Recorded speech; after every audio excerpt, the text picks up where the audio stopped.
বাবা মা হলো সেই ব্যাংক যেখানে সন্তানরা তাদের জীবনে সকল দুঃখ কষ্টকে জমা দিয়ে সুখ কিনে নিতে পারে। আর তাই হয়তো বা প্রত্যেকটা বাবা মাই চায় সন্তান ছোট হোক কিংবা বিয়ের পরে তার জন্য সর্বোচ্চটা দিয়ে তাকে সুখী করতে। আসসালামু আলাইকুম এভরিওয়ান, কেমন আছেন সবাই? সকালবেলা ডিম পোস্ট আর পরোটা দিয়ে নাস্তা করা হবে। আজকে ছুটির দিন, একটু দেরি করে ওঠা হয়েছে, তাই ডিম পোস্ট আর পরোটা দিয়েই নাস্তাটা সেরে নিতেই আমার বাবা মা চলে আসলো। 7-8 মাস পরে বাবা মা এসেছে, আর এভাবে প্রত্যেকবারই আসার সময় বস্তা ভর্তি করে মনে হয় পুরা বাজারটাই উঠিয়ে নিয়ে আসবে। এমনটা শুধু আমার জন্যই না, আমার বড় বোন, মেজো বোন বা আমার ভাই সবার জন্যই আমার বাবা মা তাদের সর্বোচ্চটা দিয়ে সবকিছু করার চেষ্টা করে। আর আমি যেগুলো খাবার খেতে পছন্দ করি তার সবকিছুই এভাবে প্রত্যেকবারই নিয়ে আসে। ঠিক তেমনি আমার ভাই বোনরা যে খাবারগুলো পছন্দ করে খেতে সেগুলো তাদেরকে খাওয়ায় বা দূরে যে আছে তার জন্য নিয়ে যায়।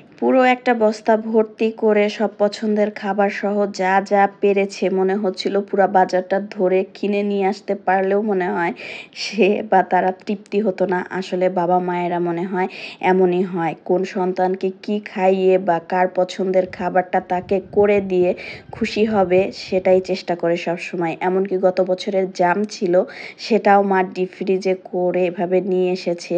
তরি তরকারি, মাছ, গোস্ত কোনো কিছুই বাদ যায়নি। মিষ্টি, সিঙ্গারা, সমোচা। আর এটা হলো বড় একটা সাইজের বোয়াল মাছ, সেই মাছটাও নিয়ে এসেছে হালকা একটু মশলা ঝাল দিয়ে ভেজে। এখানে ছিল গরুর ভুঁড়ি, খাসির ভুঁড়ি, আরও কত কিছু যে সে এনেছে। সাথে তার পাটায় বাটা ভর্তা। কাঁঠাল খেতে পছন্দ করি, তাই এভাবে ডিপ ফ্রিজে কাঁচা কাঁঠাল, বুটের ডাল সহ সেটা নিয়ে এসেছে। যেহেতু অনেক দূর থেকে এসেছে তাই প্রত্যেকটা খাবারই প্রায় ডিপে রাখা, মানে ফ্রিজিং না করা হলে আসলে এই খাবারগুলো এভাবে আনাও যাবে না বা ভালো থাকবে না। সেই সাথে যেখানে রান্না করা গরুর গোশত সেটা নিয়ে এসেছে। সকালে তো আমি বাজার করেছি, আজকে মেহমান আসবে, আর সেই ভিডিওটা আমি আরেকটা ভিডিওতে শেয়ার করব, তা না হলে ভিডিওটা বড় হয়ে যাবে।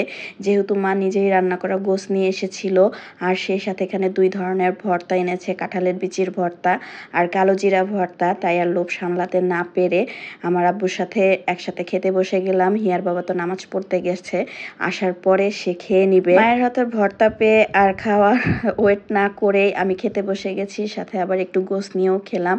আর আমি এই তো পাটের শাক পছন্দ করি দেখে মা পাটের শাক নিয়ে এসেছে, আবার হাত দিয়ে বেছেও দিচ্ছে। এছাড়া আমি শক্ত কাঁঠাল খেতে পছন্দ করি, সেই কাঁঠালটা পর্যন্ত সে নিয়ে এসেছে।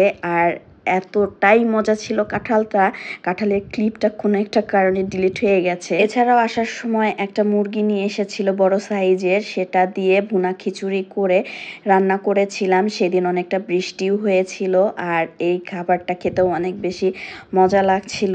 যত দিন ছিল টুকটাক তাদের পছন্দের খাবার করে খাওয়ানোর চেষ্টা করেছি। আজকের ভিডিওটা এই পর্যন্তই। ভালো লাগলে অবশ্যই একটা লাইক, কমেন্ট, শেয়ার করে দিবেন। সবাই ভালো থাকবেন, সুস্থ থাকবেন। আল্লাহ হাফেজ।